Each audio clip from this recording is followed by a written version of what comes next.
Alrighty. Oh, don't worry.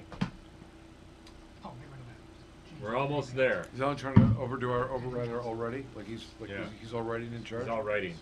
Alan. Michael. Are we online? Yes. We are online. What does that mean? We started? We're online. We're doing it live. It's time for Planet Green. We have launched. We've completely launched. We've started the show, and it is Planet Green Trees. We're about to embark 2 hours of medical marijuana and marijuana reform in Michigan. Attention, ladies and gentlemen, the Planet Green Trees show is underway with your host, attorney Michael Komorn.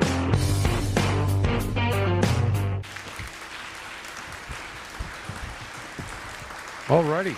We have launched.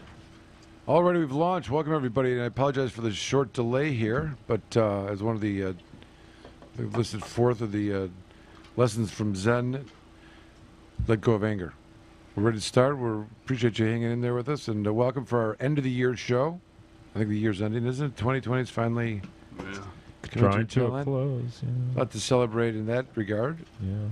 And we thought we'd get a quick show in here on a special Wednesday edition of Planet Green Trees before the end of the year, and then start right back at it. Yeah. Next, the first Thursday. Dan was very concerned with everyone's safety tomorrow on the roads, so we did it on Wednesday instead. Without sacrifice, there shall be no reward. That's right. So, what episode is it? 400 and what, Dan? 95. 495. We're calling it. It's the end of the year, and you know it. Is that right? Is that what we're calling it? Is that like it's the end of the world? Very good. You picked up on that. Good. That's the. It's revealed itself. The end of the year. Got a bunch of topics we're going to talk about here. Let me tease them real quick. Something about civil forfeiture is now allowed at the airport. And I thought it was always allowed at the airport. Yeah, they cut it back. We'll talk about House voted 70-35 to approve the SB 0761 sponsored by, what is this? That would create an exemption to civil asset forfeiture. Okay, that's what we're talking about. All right. So the forfeiture in Michigan, the exemption, this bill. All right, then we got man charged with drug delivery argues Wyoming drug laws are unconstitutional. How could that be? Oh boy! But there's an interesting parallel, and someone brought that to my attention. It's kind of. Wyoming's always been so progressive. All right. I'm surprised. Well, they haven't they have not decriminalized as it would be expected. All right, here's another good one that someone sent to me. Drinking in the streets of Allegan County. They've opened up apparently the social district opening of an area where you can socially drink outside. Yeah.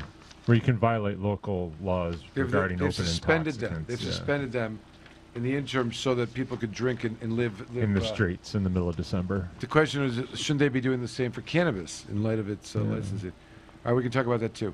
There's one more I thought that we had, which was about law enforcement's view of legalization in neighboring states of, where was that one? All right. It's not as well laid out as it might have been in the past. No blame, no anger, just a fact. But it gives us an opportunity. Oh, here we go. Law enforcement studies marijuana legalization in the surrounding states. That's the other topic. As I say, we probably won't get to any of them. We got a lot of stuff to just talk about on the fly. But as we go through and I introduce the community entertainment, we have a lot of expectations on them to be entertaining tonight. I want to go through here, but I want us to consider this question. The question of the day is this. It's very simply put. It's usually spoken about like in the context of who you'd want to play a round of golf with. Name 3 people or 4 people. I'm going to throw it out there. Name 4 people you'd like to have dinner with. You can have like a 2.5-hour dinner, talk to them, and have that conversation. And they can, 4 people, 4 individuals, 2 people and their partners, but throw some out there and make it count. All right, Dan is here in the bunker, and Justin's somewhere also off screen. He's not coming forward for that reason. They're not to blame for the technical difficulties. Just because they are in charge of all this doesn't mean that they should. They're definitely not responsible for the problem. Let go of anger. That's right. But moving around the room, we've got Jim Powers from Michigan Parents for Compassion. Jim is here every Thursday and Wednesdays too. And Wednesdays.